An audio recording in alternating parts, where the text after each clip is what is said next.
What is good, everybody? Flex Hoops. I'm about to go hoop in a minute, but definitely want to get this video out of the way real quick. We are now in round 2. All teams have played one game up to this point, so let's get right into it because I have a lot of predictions, reactions, a couple thoughts I want to share for each of the series. So let's get right into it. Bucks and Celtics. Bucks take game 1, and they honestly felt pretty in control of the whole game throughout.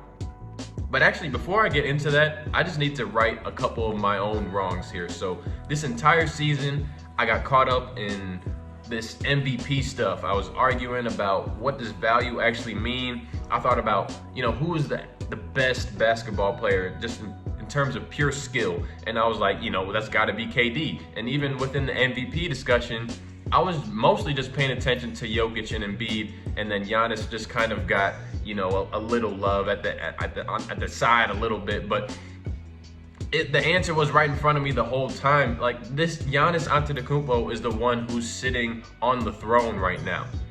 Even on a bad game, in game 1, Giannis completely dominated the Celtics. That theoretical wall that used to be so effective in slowing down Giannis, the defensive tactic, he completely broke through it. He's just unafraid. He's the best player on the court in any of his matchups for the rest of these playoffs, and you can just tell, he just knows it.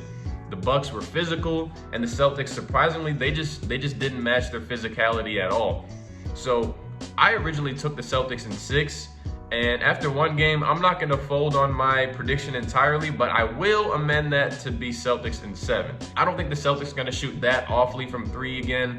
And while the Celtics also shot historically low from 2, listen to this. The Celtics shot 3 for 20 in game 1 on shots contested by Giannis or Brook Lopez. They were shutting down the paint. The fact that they were able to, take Bobby Portis in and kind of slide him into Chris Middleton's spot, they have a really, really big, tall front court now. The Celtics shot 53 pointers, and that's not really a winning formula for them. The last 11 teams to shoot 53s are 2-9, and that's mostly a testament to the Bucks just being prepared. They took the Celtics out of their game plan. And the craziest stat is the Celtics made 10 total 2-point field goals, and they shot less than 30% on those attempts, completely locking down the paint, because that's the game right there. The Bucks' interior defense was just incredible, and I think the Celtics they honestly just got punched in the mouth a little bit and got caught off guard, since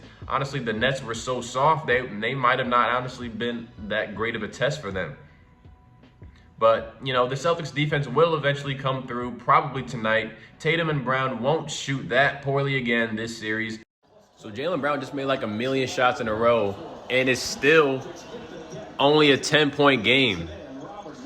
That Celtics defense is showing up, even without Marcus Smart, Defensive Player of the Year. But I'm telling you, this is the series to watch, man. Tune in. And I still believe it's going to be Celtics in 7.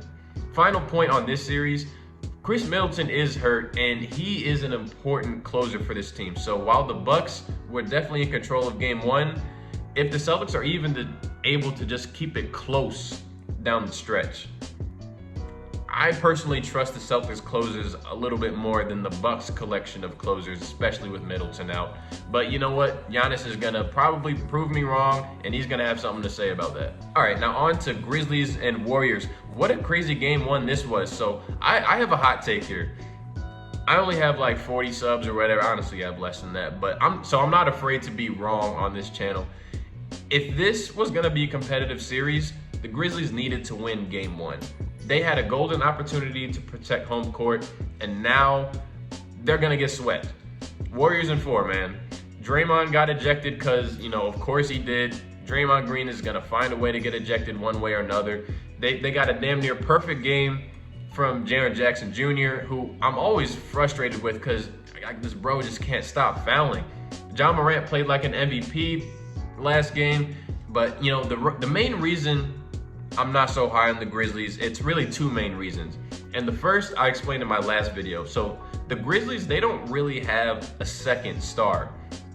And so they have a lot of guys capable of being a second star any given night, while Bane, Jackson, Brooks, Clark, Melton, Jones, all these guys can get you, 10 to 14 points. And if they do that, you know, you can't say they didn't do their job. But at the end of the day, you need someone you can rely on night in and night out after Ja Morant, who's going to consistently produce at an all-star level. So that's the first reason. And the second reason is just their team IQ. They are just not ready to win at the highest level quite yet. The Grizzlies, they're a great rebounding team all season. Then they get out-rebounded by the Warriors, which are a bad rebounding team, especially with Draymond Green out. So, I mean, that's just unacceptable. And the Grizzlies, they were just beat at their own game in game one. So to me, that just shows like a lack of focus, maybe a lack of preparedness. So I don't know. I just really like the Warriors in this series. I think they're going to win in a landslide. If not 4, then maybe 5. Last point on this series, Jordan Poole is showing why he probably should have been the most improved player of the year. Absolutely fantastic game for him. 31, 9, and 8. He's much more than a scorer too, I'm learning. And the fact that the Warriors don't even need Steph and Klay to be the best offensive weapons on the court throughout a game, that's the X factor, and that's what can carry them to a championship. So, you know, all due respect, Grizzlies, y'all had a great run. You will for sure be back next year, but, you know, y'all are cooked. And also, the last play for Ja Morant was an excellent play call. Ja got a good look. He just made like 2 other lefty layups before then, and he just smoked it. All right, now to yesterday's games. The first one yesterday was Heat and Sixers. No Joel Embiid, obviously. No Kyle Lowry for the Heat either. And this game seemed up for grabs up until maybe the start of the fourth quarter, maybe a little bit before then. The Heat, they just continued to attack the Sixers in waves. They just dominated the offensive boards. They gave them extra possessions. They won the turnover battle. And Bam Adebayo really exposed the Sixers' weakness right now, which is obviously the lack of Joel Embiid. So after the Heat dominated the glass, they were able to get the momentum back on their side. Their crowd, which was at like 60, 70% capacity for some reason, they started to get into it. And the Sixers, by the time it hit the fourth quarter, they just looked too fatigued to make another push down the stretch. So, James Harden. I personally don't care if James Harden scores 30, 40 points like a lot of people want him to nowadays, but he does need to be aggressive. And if he's not aggressive, getting paint touches like that, you know, there's really no chance. You're not going to free up opportunities for yourself to score. You're not going to free up opportunities for your teammates. So, I mean, you can credit the Heat defense for some of that because, you know, the Heat, they know how to slow down the point of attack on defense. Just ask Trae Young. But my main problem with the Sixers was the bench was absolutely a non-factor. George Niang was throwing up bricks. 0 for 7 from 3. Danny Green was shooting with his eyes closed. Paul Reed was active, but he was fouling somebody every 45 seconds. I don't even remember the 5 minutes that Paul Millsap had on the court. Dude was just vibing out there. Look, Matisse Thybulle can't play anything on offense. And let me just say this, okay? I have a lot of pent-up frustration, so I gotta just let this out there, okay? DeAndre Jordan is not an NBA basketball player. He's bad at everything. 19 minutes, 2 rebounds, minus 22. It's like Doc Rivers is in love with the idea of DeAndre Jordan, this guy who's no longer here. He doesn't exist anymore. This dude said, Doc Rivers said, we're gonna keep starting DeAndre Jordan. Let me try and use my Doc Rivers voice. We're gonna keep using DeAndre Jordan whether you like it or not. Oh, I'm sorry. That was bad. Is that not the most insane, asinine thing you've ever heard? We're gonna lose this series and we're gonna do it my way. If DeAndre Jordan doesn't address the one thing that we needed that game, which is literally rebounding, then he's useless. He can't do anything else. He's not better than nothing. He's actually worse. No Joel Embiid means it's an opportunity to play with pace. You can play 5 out, you can move the ball, and if you just have a big minus running around, getting in the way of taking up space, you can't expect the same result in game 2. All right, so mini rant over. Let me try and find myself again. So Tyler Hero, he was incredible, just throwing up dagger after dagger. And actually, you know what? This is pretty interesting. Let me know in the comments section down below. Start one, bench one, cut one. Tyrese Maxey, Jordan Poole, Tyler Hero. Think about it.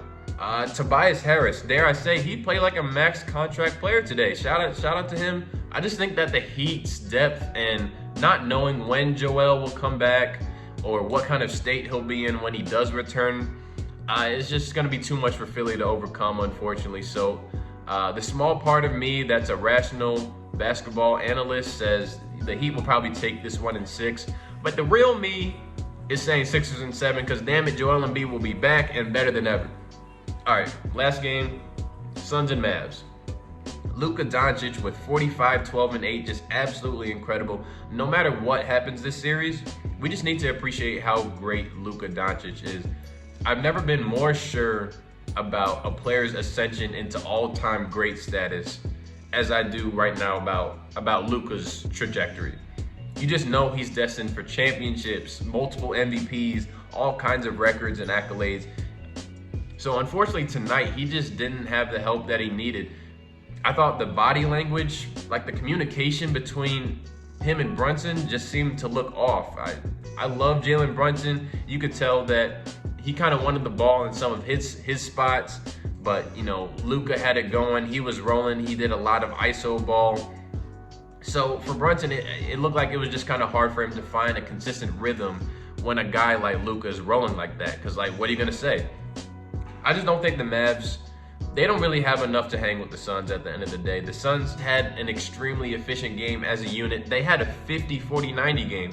Well, actually, they had a 50-40-100 game. They were a perfect 18 for 18 from the free throw line. They only had 9 turnovers, and they didn't even have like a superstar performance from anybody. Name of the game, though, again, was rebounding. The Suns dominated both defensive and offensive boards, and against a team that was shooting as well as the Suns, a team that well coached, a team that smart, and a team that values the possession each and every time. You just cannot afford to give that kind of team extra shots, plain and simple. Another thing, the Mavs, they're a pretty bottom tier team in the league regarding assists per game. They averaged 23 throughout the season, and in that game, they only had 16. Just way too stagnant at too many times. Too much of just, you know, give the ball to Luka, watch him be great. They got to find a way to get Brunson, Luka, and Dinwiddie, for that matter, kind of all rolling simultaneously. With that being said, I think Luka will probably win the Mavs a game, but it'll ultimately be over in 5. I'm also still a little biased to these Eastern Conference matchups, because that's who I'm really focusing on in this round. And I'm also just kind of holding out for Suns versus Warriors, because that's like the real finals matchup right there. To me, those are like the 2 best teams in the whole NBA, and we've been waiting on it. They're just on a collision course this whole season. We need it to happen. So there it is, man. Those are my predictions for the rest of round 2. Fandom aside, I think I'm going to be really particularly tuned into this Bucks-Celtics series, the closest. Let me know in the comments which series you like the most. Leave a like, sub to the channel if you like basketball, if you like the content. I appreciate you rocking with me as always. See you on the next one.